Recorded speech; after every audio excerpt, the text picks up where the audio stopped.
Good morning, everyone. My name's Joel, that's Leia, and welcome to A Stable Life. I'll tell you what, guys, today's going to be a pretty awesome video. I'm starting things off this morning, but I think most of the recording is going to be for afternoon feeding because we are deworming horses. I'll explain a little bit more about what's involved in deworming horses later on, but for now, I just wanted to bring your attention to our square bales. These are the exact same square bales that you saw me, Jonah, Gavin, and Darrell put in my 830 bales of hay Let's Go video.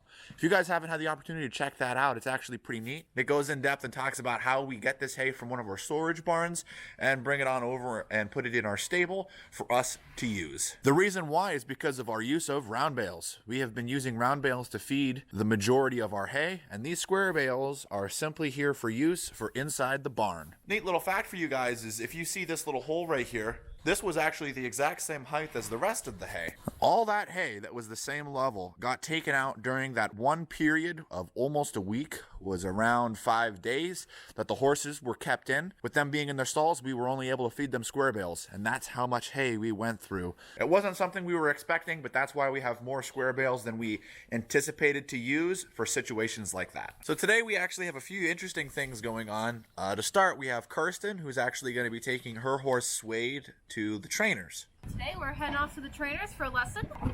Pretty excited, I'm excited. It's been the first time we've been out in a couple months, so we're excited to go have some fun jumping. But what do you do at the trainers? Well, obviously we train to prepare for show season. We jump jumps, we work on perfecting more things that I can't do on my own without seeing. They're pretty much helping me from the ground while I'm riding, and they help me by, well, explaining what I need to do, and my dad records for me. So they basically observe you in regards to how you're riding, and they let you know certain areas where you can work on so that you're better when you're at shows and competitions. Yeah, they help me prepare for that. They help me work on getting him better, and, well, me in turn. Awesome. Thank you, Kirsten. Appreciate it. Hope you have a great day. You too. So that's actually a fairly common thing that happens at our stable is we'll have people that will take their horses off property to different areas for training or veterinary visits. Some actually have to take their horses in order to be shod, which is where their hooves are worked on. Sometimes the farriers do come to our stable though and work on site. Thankfully, it's sounding like Suede is going to be back in time for deworming this afternoon, so that's awesome. After we were done feeding, I was able to take the tractor and go and pick up. We were actually putting in 2 round bales into the big field. I think this is so interesting right here, as you can see, good old casino trying to get a bite of hay here before I drop the round bale in. I'm just gonna move around to the other side. I gotta get it straightened out. We've learned that if I put it too close to one side of the feeder, we just get an exorbitant amount of waste, and we want to keep it as central to the feeder as we possibly can. After I get that in, I just gotta go grab the net wrap that's off the bale.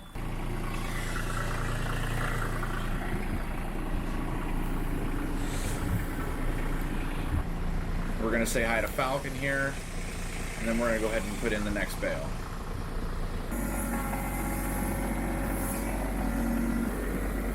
I always love how fast it takes for the horses just to go right up to the feeder and start eating out of it. They act like they're starving, but believe me, they're not. And the hay, I was just so impressed with how good it was looking. And you could tell by how quick they're attacking it.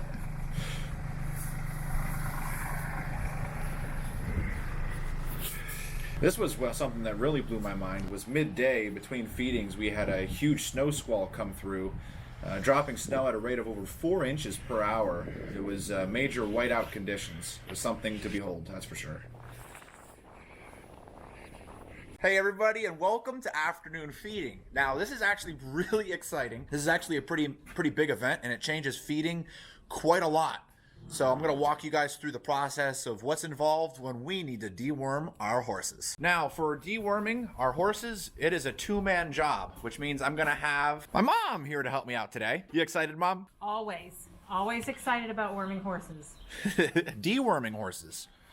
Because if we're worming them, as I'm told, that means we're putting worms in them. Just like de-thawing. Apparently, if you're de-thawing something, you're just keeping it frozen. So we're deworming, because we're getting the worms out of them. In order for this to work at its best potential, it's very important that the horse does not have any food. So thankfully, a lot of the horses are waiting outside the gates. Suede's back from the trainers, so he's probably going to be the first horse that we deworm. But to start, we're gonna measure out. We're gonna put all of the grain in all of the stalls with the exception of Suede. Hey buddy, you ready to be dewormed? Okay. All right. Ready? Yep. He's got it. He's got it. He swallows. Keep it in. Good boy. Good boy. All right, now that Suede's done, the next horse that we're gonna be doing is Tucker. Hello, Tucker. Oh, it's nice and windy today.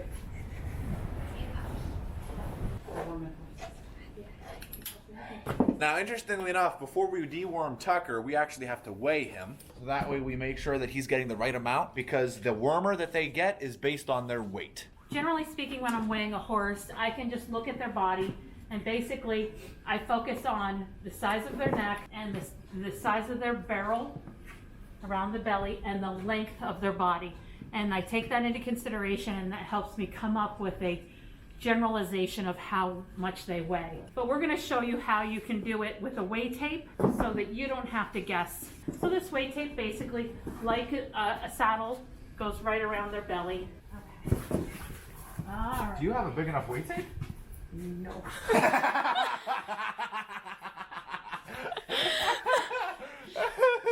Okay, so we're short about, maybe 6 inches. Goes up to 1,400 pounds. We're going to have to use our best judgment from there. So how heavy would you say Tucker is? Well, considering that he has a lot of his weight in his hindquarters and he still has a sizable neck, I would say he's definitely more than the 1,400. He's probably closer to like an 1,800 pounds. So we're going to have to give him more than 1 tube of wormer. And that's important because if you only gave him 1 tube of wormer, it would only kill the weaker worms. It would not kill the strong worms.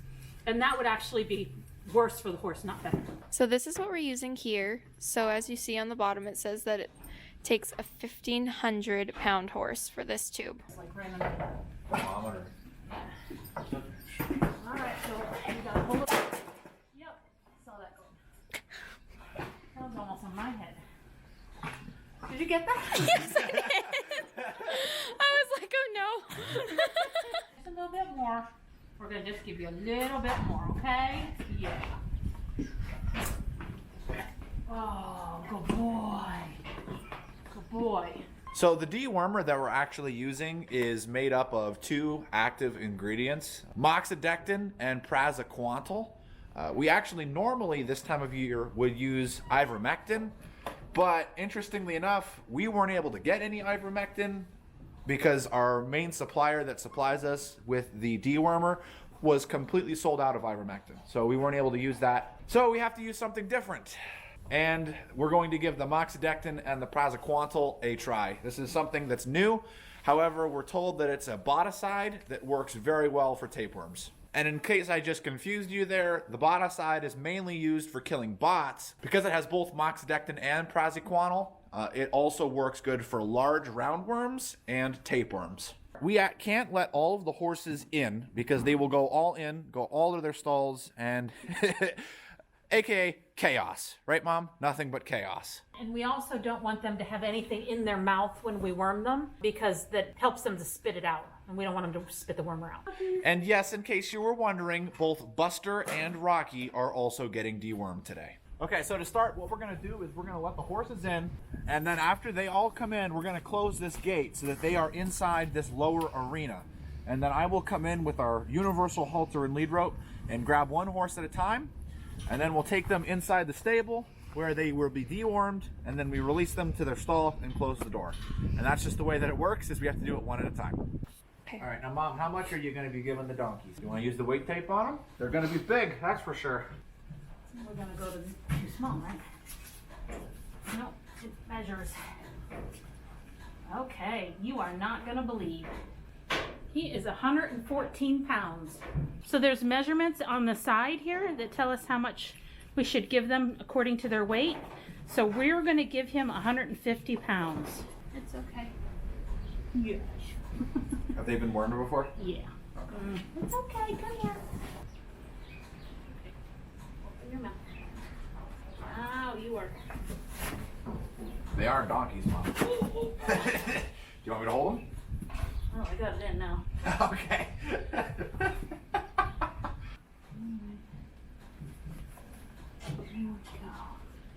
There we go. Good boy. Okay. Unsurprisingly, Buster was more spunky. All right, so I hope that was able to give you guys a nice answer as to how we weigh the horses and how we can know that makes the right amount of wormer. And now with the donkeys done, Tucker and Suede done, we have 17 more horses, so let's get cracking.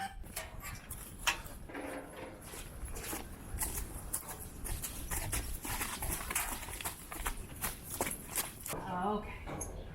Just relax. You're being a drama queen here.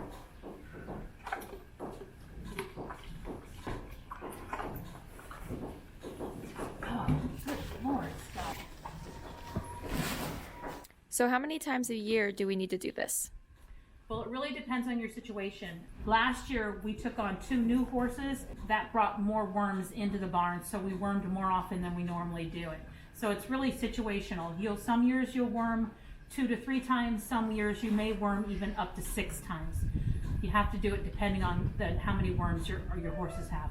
Absolutely. A drier year, you're not going to have as many problems with worms as a wet year. Wet year, of course, the bugs will grow faster and multiply more.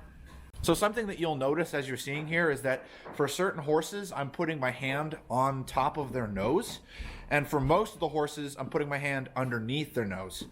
The reason why I'm putting my hand underneath their head is because a common tactic that they use is once the tube is pressed and all of the gel is inside their mouth, they simply will take their head, drop it, open their mouth, and drop all of the dewormer out. Oh, he's full of stuff.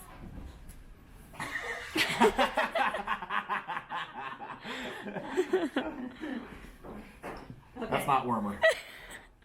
Any wormer in that? There is? No, feed it back to him. The dewormer is not cheap. We also buy pretty much exactly what we need for all the horses. So it's important that they swallow it. So I usually will hold their head up just long enough until they swallow it, and then they're good to go. For some of the horses, I have to hold my hand on top of their head, and that's simply because they've decided as a tactic to throw their head very high, too high for my mom to be able to get the tube inside their mouths. So I use my hand just to be a guide to keep their head low enough that when they go to throw their head up, it gives my mom that split second that she needs to slide the tube into their mouth, giving them the medication that they need. It's very important that we get rid of these pests, so we got to make sure that we give them the right dosage. If we give them too little, that could potentially be very problematic, keeping the pests inside them instead of giving them a clean bill of health. I also have noticed we've been getting a lot of questions. Yes, we have only geldings at the moment at our horse stable. So that means we have no mares currently. And a good question that I'm probably going to get is, how do horses get worms, and why would they have worms during the winter? Now, to start with, first question, how do horses get worms? They're most commonly picked up by grazing. A horse can pick up a worm being that the eggs are in the grass, and as the horse is going through the pasture just grazing, he naturally will pick up the eggs that are laid there from flies that end up creating parasites inside their system. The most common worms that we work on actively getting rid of from their system are pinworms, large roundworms, bots, bloodworms, and tapeworms. And interestingly enough, you actually have to put these horses on a rotation of different wormer to get these parasites out of their system. Oh, nice. So Mom, I got a question for you. Do you have any tips for someone that's trying to deworm their horse, how you put the tube in? I try to avoid the teeth because they'll bite down and actually pinch your tube shut. And I try to get it far enough back into the back of their throat so that the tongue will throw it down their throat and not spit it out. So if you get it too close to the front, they're more likely to spit it out. So I try to get it back as far as I can without gagging them so that they will swallow it. And they taste it a little less because obviously they don't like the taste. You see, a common misconception that happens and occurs with deworming horses is someone thinks, okay, well, I'm going to buy this dewormer because it's good for this parasite, and then that's the dewormer that they use. However, if you continually and only use that one version and type of dewormer, what can happen is the parasites that are in that horse's system can begin to build up a resistance to those medications that help the horse, and effectively making the dewormer useless. That's how horses can get worms, and that's the kind of worms that we're solving. Why is it that they have worms in winter when there's no grass out? Well, if you remember a little bit ago, we have to put our dewormer on a rotation. So the rotation that's set out and best for our local area is that we're going to be working on getting rid of tapeworms today.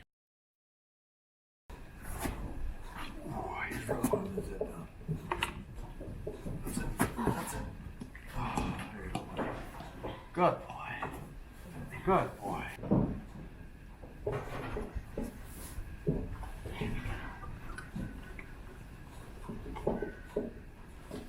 Swallow, buddy. Swallow. So now I got a question for you. This is more for the viewers. When it comes to our deworming, how does it work with the clients? Do the clients pay for this, or is this provided as a service? And why are we the ones doing it, not a vet? Oh, that's a big question. First of all, every barn does it differently. We have chosen to include it in our board. So when they pay their monthly board, this service is included with it. And the reason we've decided to do that is because this way the entire barn gets wormed on the same day with the same wormer, the same product. That's important because if they're getting wormed at different times and different schedules, then you never really get the worms out of the horses. So in order to cover the horses for their health, it just is better if we have it more organized. So us doing it is the better choice. Oh, come on, come on, come on. It's okay. It's okay. It's okay. All right, buddy. Okay. I'll do my thing. You got it. Don't worry. Got him. Got it? Good boy. Good boy. Good boy. That way, don't move. Good boy. It's all on the side of his mouth right here. Good. Good? It's always the last one. Alrighty, well, with Gavin, that's going to be it for deworming the horses. That's the entire barn dewormed.